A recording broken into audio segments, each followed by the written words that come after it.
ये सोच करके अरे क्या रखा है इनमें, ये तो सब बनाते हैं, ये तो सब ऐसा है वैसा है कह करके हम अपना ही नुकसान कर रहे हैं। मंत्र व्यर्थ नहीं जाता। यहां भी वही वाली बात थी कि इन्होंने 3 पग भूमि क्यों मांगी, इसके पीछे कारण क्या था। तो इन्होंने कारण बताया कि उन्होंने शुक्राचार्य जी ने उनको बलवान कर दिया, उनसे यज्ञ करवा करके, यज्ञ मीन्स मंत्रों का उच्चारण करवा के दैत्यों को, और देवता लोग अपने विषय भोगों में डूब गए। तो इन्होंने उनको फिर दोबारा चढ़ाई की और इंद्रपुरी पर फिर कब्जा कर लिया। अमृत पीने के बावजूद हुआ क्या, वो अमर ही तो हो गए, लेकिन पिटाई कुटाई में तो कोई आवादा, वो जब वो बलवान हो गए तो जा करके पिटाई कुटाई की और उठा करके नीचे उतार दिया और जाके कब्जा कर लिया। मरेंगे ही तो नहीं, पर कुटने कुटने से कैसे बच जाएंगे। कब्जा कर लिया तो अब इनकी जो मां है वो बड़ी दुखी हुई, अदिति देवताओं की मां, और जाकर के उनसे बोली कि ऐश्वर्यम श्रेयसम स्थानम तथा निप्र बलर्मम, मेरी सौत के पुत्रों ने, ये दोनों सगी बहनें हैं, दिति और अदिति दोनों सगी बहनें हैं, लेकिन जब अपने पुत्रों पर आकर पड़ी तो कह रही है कि मेरे सौत के पुत्रों ने मेरे पुत्रों को गद्दी पर से हटा करके और इंद्रासन पर कब्जा कर लिया है। आप अपने तपोबल से मुझे कोई ऐसा अनुष्ठान बताओ, ऐसा कोई व्रत बताओ कि बहुत कम समय में और उनको उनका इंद्रासन वापस मिल जाए। महाराज कश्यप जी महाराज चक्करों पड़ गए कि देखा इंसान का स्वभाव कि दोनों बहनें इसलिए लड़ रही हैं कि उसको खुश हो रही है कि उसके बेटों को मिल गया, वो दुखी हो रही है कि उसके बेटों का छिन गया, जबकि मैं तो दोनों का पति हूं, दोनों मेरी संतान है, अब मेरे लिए तो वो भी समान है पर ये भी समान है, लेकिन करूं क्या। अब आके जब प्रार्थना करी पत्नी ने कि आप कोई उपाय बताओ जिससे कि मैं करूं और मेरे बेटे सुखी हो जाए, तो उन्होंने उनको उपाय बताया कि तुम 12 दिनों का एक पयोव्रत होता है, उसका व्रत करो। उसका व्रत तुम करने लगोगी तो तुम्हारे सफल होने पर तुम्हारे बच्चे उससे सुखी हो जाएंगे। केवल तुम्हें दूध पीना है। फागुन श्यामले बक्षे द्वादशाहम पयोव्रत, पर उससे भगवान प्रसन्न होंगे। उनकी पूजा अमोघ है, भगवान की भक्ति कभी खाली नहीं जाती।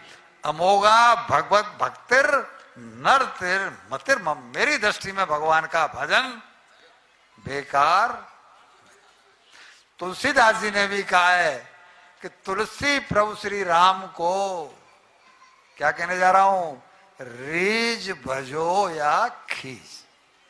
मन लग रहा हो तो भी भजो, नहीं लग रहा हो तो भी भजो। बोला आप किस बात पर कह रहे हैं, उसका फल मिलेगा। खींच कर भजने से फल मिलेगा, रीझ कर भजने पर तो मिलता है, ऐसा हमने सुना है। पर आप कह रहे हैं कि तुलसी प्रभु श्री राम को रीझ भजो या खींच, हाँ हम कह रहे हैं फल मिलेगा। आप कह सकती हैं, आप कह सकते हैं कि प्रमाण दीजिए। हम आपको प्रमाण दे रहे हैं किसान का। किसान जब गेहूं वो चना खेत में उछाल के आता है तो जो चतुर लोग होते हैं वो कहते हैं क्या कर रहा है तू, चिड़ियां चुग जाएंगी, ये तो बेकार चला जाएगा, ऐसा हो गया तो वैसा हो गया तो। पर किसान कहता है कि मैं, मेरे पुरखे, उनके पुरखे, उनके पुरखे ऐसे ही एक बोरी डाल के जाते हैं और 100 बोरी यहां से काट करके। ये शास्त्र हमारे पूर्वज बुजुर्गी तो हैं, कथा भागवत हमारे पुराण जितने भी हैं बुजुर्गी तो हैं। तो वो कहते हैं प्रमाण है कि जो मैं डाल के जा रहा हूं उसका काटूंगा ही काटूंगा। उसी तरह का प्रमाण है कि आप जो रीझ के बज रहे हैं या बीज के बज रहे हैं, फल वो देगा ही देगा। तो इन्होंने जो बताया कि इस समय तुम्हारा भजन बेकार नहीं जाएगा, भगवान का नाम बेकार नहीं जाता है। प्रकट होकर भगवान जिन्होंने किया, 12 दिन का अनुष्ठान किया, भगवान प्रसन्न हुए। भगवान प्रसन्न हुए तो इनके सामने प्रकट हुए और प्रकट होकर के इनको बताया कि देखो इस समय मैं तुम्हारे हित में कुछ नहीं कर सकता। भगवान कैसे? कि मैं भी उनके अनुकूल हूं। उन्होंने मेरा यज्ञ, उन्होंने मेरी पूजा, तो मैं भी उनके अनुकूल हूं।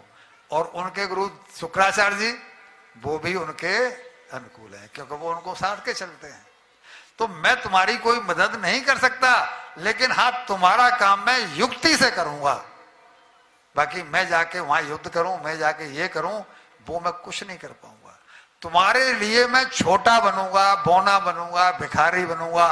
भगवान कहते हैं मैं तेरे लिए कुछ भी करूंगा, पर तुम मेरे हो जाओ, मुझे याद तो करो, मुझे याद तो। भगवान कहते हैं तो युक्ति क्या प्रभु?